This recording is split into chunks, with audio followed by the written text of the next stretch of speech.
Hi there, I'm Jeanette Lane, a craft designer at CraftStash, and in today's video I'm going to be talking a little bit about memory documenting and also doing a journaling layout from start to finish. Now, in my opinion, I think that memory documenting is perfect for card makers because you use a lot of the same supplies. So there's cardstock and adhesives, stamps, die cuts, all sorts, and so there can be a very smooth transition between both hobbies.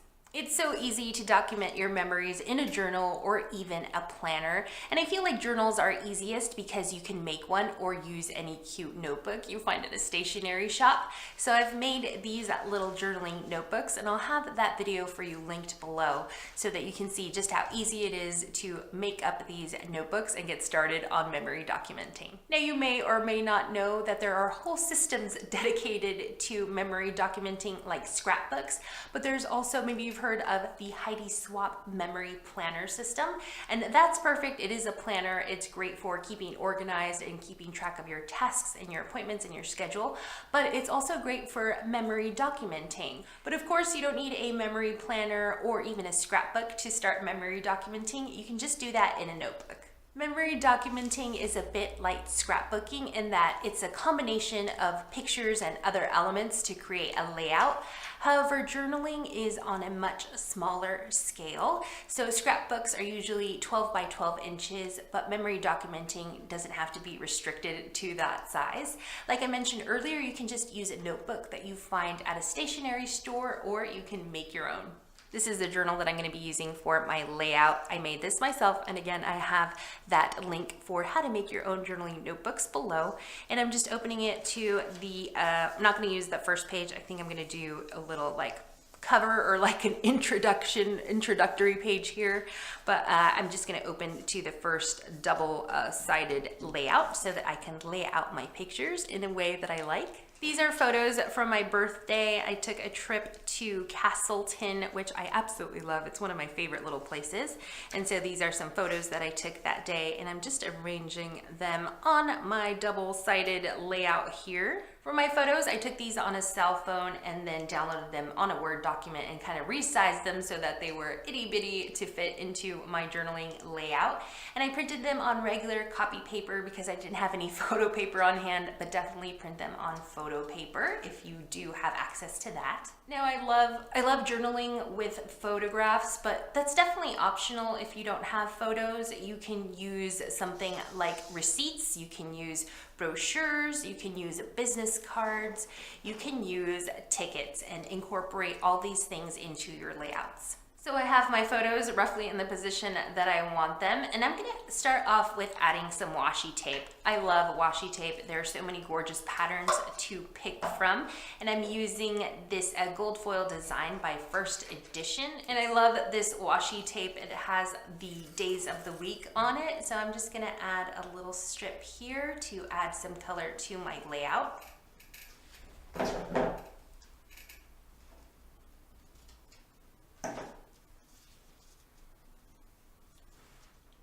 And I'm also going to add some to the opposite page. I like to keep my layouts balanced, so if I put a little washi tape on this page, I'm going to put a little bit of washi tape on this page.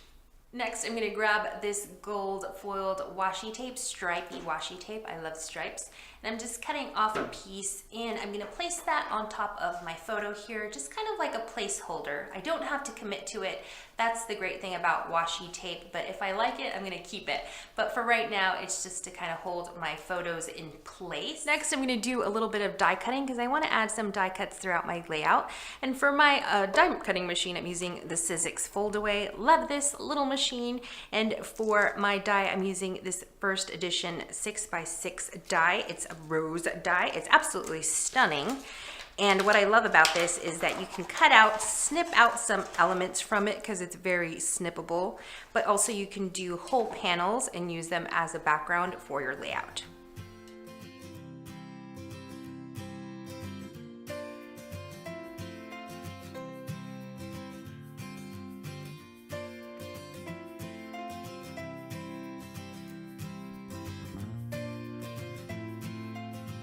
I'm gonna do a little snipping because I just wanna use a single rose from my panel, but these are gorgeous if I would remove all the fallout for you. They're absolutely stunning for backgrounds as well.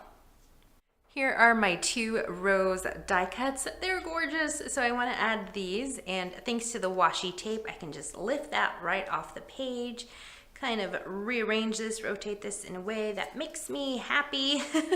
So I think I'm going to go with that. And then this one I want behind this photograph. So I'm just going to maybe rotate it like that. Perfect. And now I want to spell out some fun sentiments. So I want to spell out family, fun, and also the word yum over here in the corner.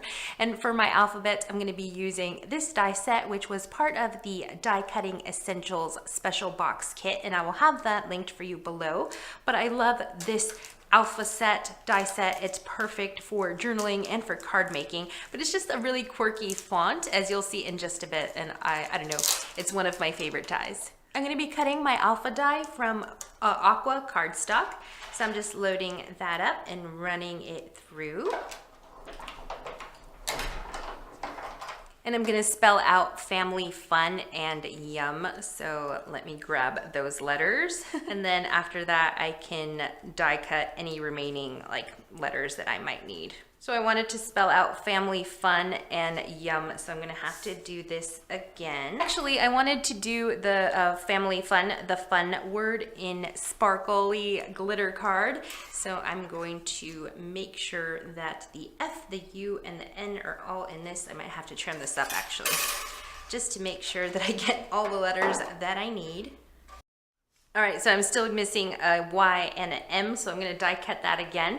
But just look at this fun panel. You can also use that as a background in one of your layouts. I think it's really fun, it's really cute.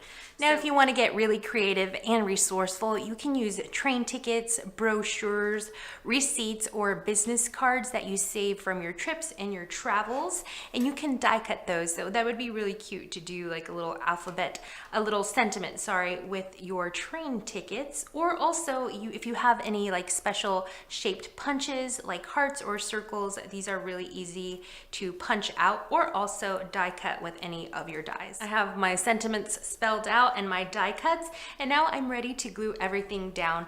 Now for my adhesive, I'm using Cosmic Shimmer acrylic glue. I love this stuff and use it for all sorts of things.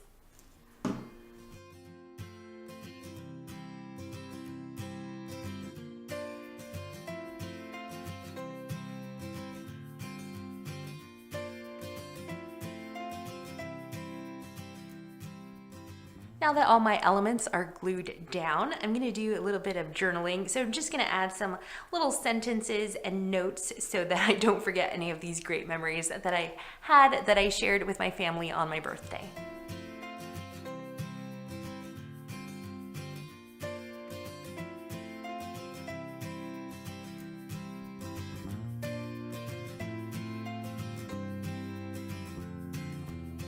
I'm done with adding some captions and some fun phrases on my layout. If you noticed, I wrote directly on the photos, and that's fine. I feel like it just personalizes it even more.